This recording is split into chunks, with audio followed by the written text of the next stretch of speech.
jirra jirtu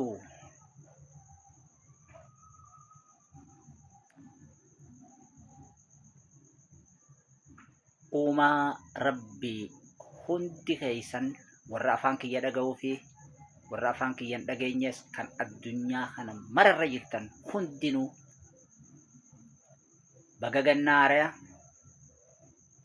ganna moofaa bara 2025 dabarsitanii 2026 nagaan geessan nin isiniin ja'a.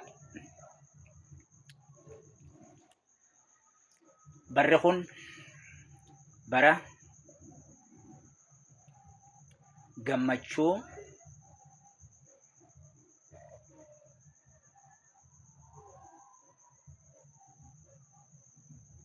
bara bilisummaa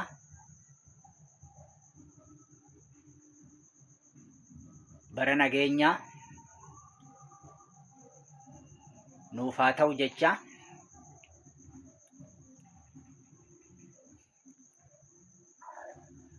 wanti haarayni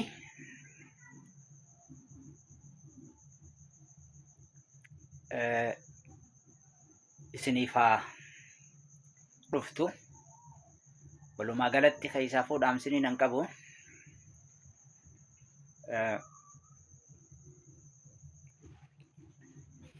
Qabsaa'ota bilisummaa Oromoo kan dirree falmaarra jiran nii fi barri kun gaa barri 2026 kun baratti hafuura fudhattanii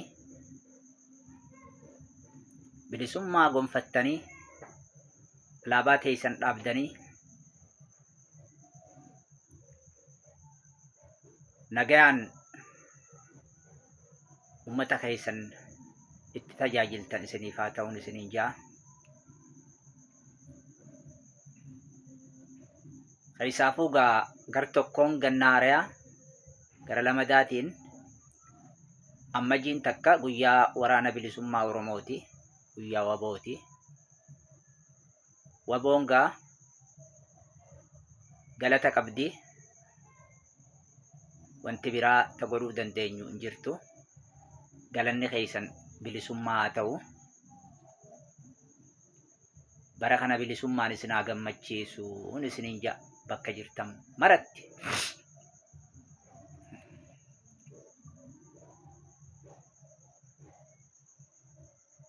Akkasii hundee sabaa gabaabaa Oromummaaf gaggabaa hundi duubaan dhaamu addaa madaa qaba. Seenaan sobaa miti sabni quba qaba kayyaaniin dhaamsa kiyya asumarratti hin dhaabaa. Injifannoon uummata Oromoof alaabaan Oromiyaa qabrii gabroonfataa gubbatti ni laleefti. Injifannoon ta'u uummata Oromooti.